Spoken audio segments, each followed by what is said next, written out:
26 साल का लड़का मेनका गांधी की राजनीतिक हैसियत कर देगा समाप्त। रातों रात योगी ने भी ले लिया बहुत बड़ा फैसला। एल्विश पर झूठा मुकदमा करने वाला दारोगा नप गया। बहुत बड़ी साजिश का हुआ खुलासा। एल्विश की लोकप्रियता को नुकसान पहुंचाकर पैसे ऐंठने का था इरादा।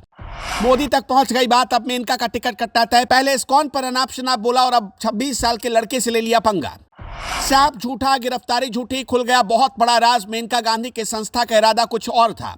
अब एल्विश करेंगे मानहानि का मुकदमा। किसके इशारे पर एल्विश यादव को फंसाया गया, कैसे एल्विश यादव की लोकप्रियता को नुकसान पहुंचाया गया, रातों रात नाम कमाने की कोशिश की गई, इस पूरी पड़ताल को जब आप देखेंगे तो आप भी हैरान रह जाएंगे।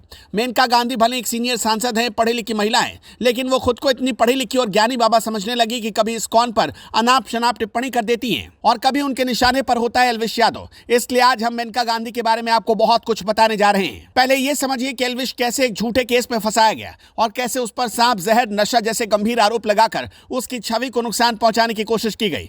एल्विश पर नोएडा में आयोजित एक रेव पार्टी के लिए कथित तौर पर सांप के जहर की सप्लाई करने का आरोप लगा। इसके बाद उसके खिलाफ एफआईआर दर्ज की गई। लेकिन अब इस मामले में एक और नया मोड़ आया है। इस एफआईआर में एल्विश यादव का नाम डालने वाले थाना प्रभारी पर एक्शन हो गया है। अब इस मामले में नोएडा सेक्टर 49 के थाना प्रभारी पर गाज गिरी। इस कार्रवाई पर commissioner law and order Anand Kulkarni ने नोएडा सेक्टर 49 के थाना प्रभारी को लाइन हाजिर कर लिया, क्योंकि वो बढ़ते क्राइम को रोकने में नाकाम दिख रहे थे। और जब विवेचना हुई तो उसमें पाया गया कि एल्विश को फंसाने वाला अधिकारी काम में लापरवाही बरत रहा है, जिसके बाद नोएडा सेक्टर 49 के थाना प्रभारी संदीप चौधरी को लाइन हाजिर किया गया।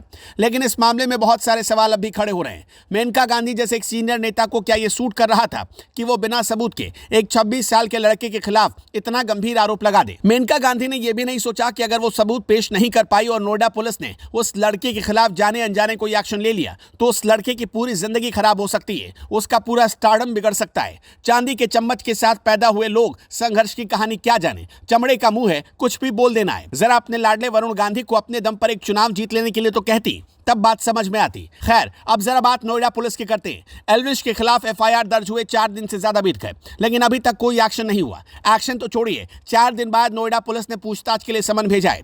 इसके पीछे वजह क्या है जानते हैं? सबूत का ना होना। और सबूत इसलिए नहीं मिले क्योंकि एक अधिकारी ने मेनका गांधी के दबाव में आकर यह पूरा प्रपंच रचा। आमतौर पर कोई एफआईआर दर्ज होती है तो उसके बाद आरोपी को पूछताछ के लिए बुलाया जाता है, लेकिन पुलिस को अच्छे से पता है कि एल्विश का नाम आते ही मामला हाई प्रोफाइल हो चुका है। इसलिए पुलिस ने भी एल्विश पर हाथ नहीं डाला। अब एल्विश की जगह कोई दूसरा शख्स होता तो शायद यूपी पुलिस उसे बुला लेती, लेकिन 4 दिन में सेक्टर 49 के थाना प्रभारी कोई सबूत नहीं जुटा पाए। एल्विश यादव के खिलाफ शिकायत करने वाली संस्था थी पीपल फॉर एनिमल। इस संस्था का सीधा संबंध मेनका गांधी से है। कहते हैं इस एनजीओ को मेनका गांधी चलाती है। मेनका गांधी के बारे में अब कुछ जान लेते हैं। एक बार की बात है कि मेनका गांधी ने अपने इलाके में जनता दरबार लगाया। उस जनता दरबार में अधिकारियों को गाली देने लगी, चप्पल से मारने की बात कहने लगी। वैसे अधिकारियों को हड़काने का किस्सा अक्सर सामने ही आता रहता है। मेनका गांधी इस्कॉन जैसी संस्था पर गौवंशों के बच्चों को कसाईयों के हाथ बेचने का आरोप लगा चुकी है। मामला जब कोर्ट में गया तो मेनका गांधी सबूत पेश नहीं कर पाई। इस्कॉन ने मेनका के बड़बोलेपन के चलते 100 करोड़ रुपए की मानहानि का नोटिस भेजा। इसलिए जो लोग मेनका गांधी की बातों में आकर एल्विश को दोषी मानने लगे थे,